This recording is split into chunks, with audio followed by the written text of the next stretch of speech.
I hope everyone's doing good.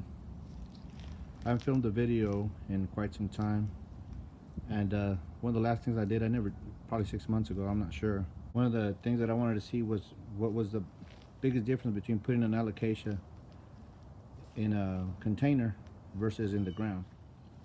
And this is where I put the ground when I just cut it off for the winter. Now we used to be zone 8A, but after the new zone changes, we're considered zone 8B. But it doesn't seem that way because it's been getting, the last couple winters, the last 3 winters have been pretty harsh. So with alocasia, some people take them out of the ground.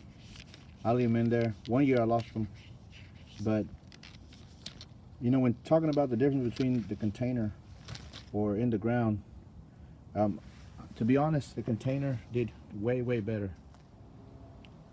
One of the biggest difference between the one that I put in the ground and the one that I put in the container here, these are they're both Alocasia odora, but this one had a much smaller, not much, but one of the one in the ground was probably 11 inches,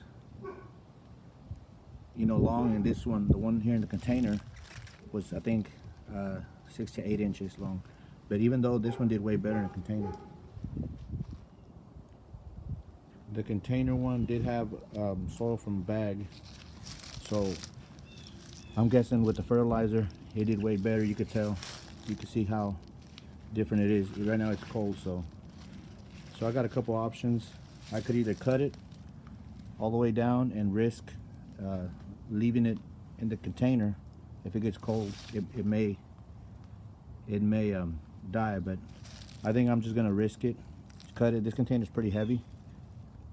I have a video about containers that's pretty useful, I hope, and I really like it, but it is quite heavy.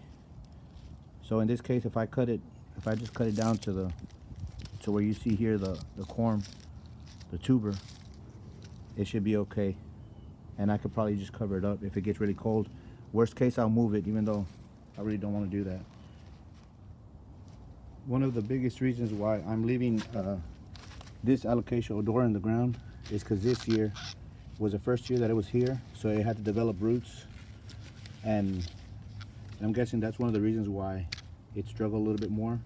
It didn't struggle. This one was probably about 2 feet tall, 2 or 3 feet tall at its best, and the one in the container was about 3 to 5 feet tall. So I'm guessing this year, now that it has roots and it's more established, whenever the season comes of growing, I think this one will do way better. At least that's what my hope is. And I also think that it's more insulated. In case it gets cold, I could just cover it up with something. And I'm hoping for the best.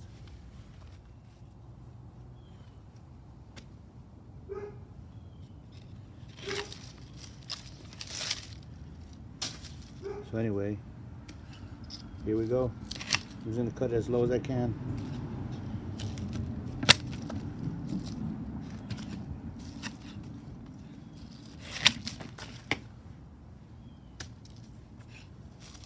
Try to stop any growth from happening here.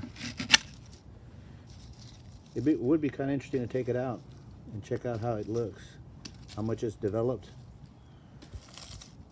But this is the least invasive thing to do, and also it'll give it another head start for next year.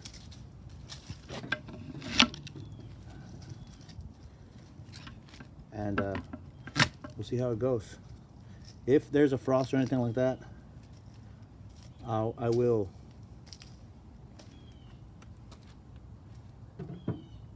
move it, cover it up. One time there was a really bad frost and it was in the ground, and this part got really mushy.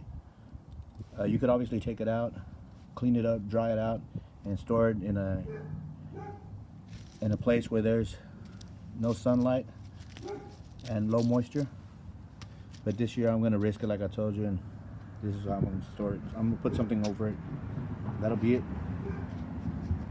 So next time, we'll see how it does next year.